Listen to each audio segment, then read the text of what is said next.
So let's quickly recap what we learned about God's kingdom in the last two videos. We learned about two types of creation, inanimate and animate. These two have some things in common and some things that are unique. The things they have in common are, 1, they are all under the law of cause and effect. 2, this part of God's creation is ruled by certainty. There is no choice. 3, God has the power and authority to overrule any of these laws, and He sometimes does. The things that are unique for each are, 1, animate things are alive while inanimate things are not. 2, this means that animate creatures can move themselves around, grow, and reproduce, but inanimate things can't. And 3rd, and finally, living creatures have instincts while inanimate things don't. The next thing we'll look at in God's kingdom is called moral beings. The Bible says, "Then God said, Let us make man in our image, according to our likeness, and let them rule over the fish of the sea, and over the birds of the sky, and over the cattle, and over all the earth, and over every creeping thing that creeps on the earth." Genesis 1:26. So here we have something completely different from the rest of creation in God's kingdom. We have people who are created to rule over everything else that God has made so far. But in order for that to happen, there had to be something more than cause and effect and instinct. Yes, people are subject to the laws of cause and effect and do have some instincts, but we are also made in God's likeness. But what does that mean?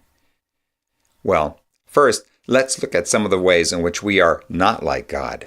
1 Timothy 1:17 tells us, "Now to the King, eternal, immortal, invisible, the only God, be honor and glory forever and ever." You and I are not eternal, immortal, and invisible. When speaking of Jesus, when He came to earth as a man, the Bible says, He is the image of the invisible God. Colossians 1:15.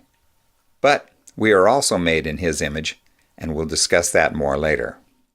Daniel 4:35 says, "He does according to His will in the host of heaven and among the inhabitants of the earth, and no one can ward off His hand or say to Him, 'What have you done?'"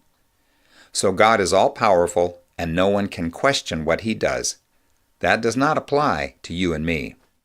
Psalm 139, 7-12 teaches us God is everywhere. "Where can I flee from your presence? If I ascend to heaven, you are there. If I make my bed in Sheol, behold, you are there. If I take the wings of the dawn, if I dwell in the remotest part of the sea, even there your hand will lead me, and your right hand will lay hold of me. If I say, surely the darkness will overwhelm me, and the light around me will be night, even the darkness is not dark to you, and the night is as bright as day. Darkness and light are alike to you." But you and I are limited to one location at a time. And here's something else we know about God. The eyes of the Lord are in every place, watching the evil and the good. For God is greater than our heart and knows all things. For He looks to the ends of the earth and sees everything under the heavens. Nothing escapes His notice, but you and I have very limited knowledge. So these are some of the ways in which we are not like God.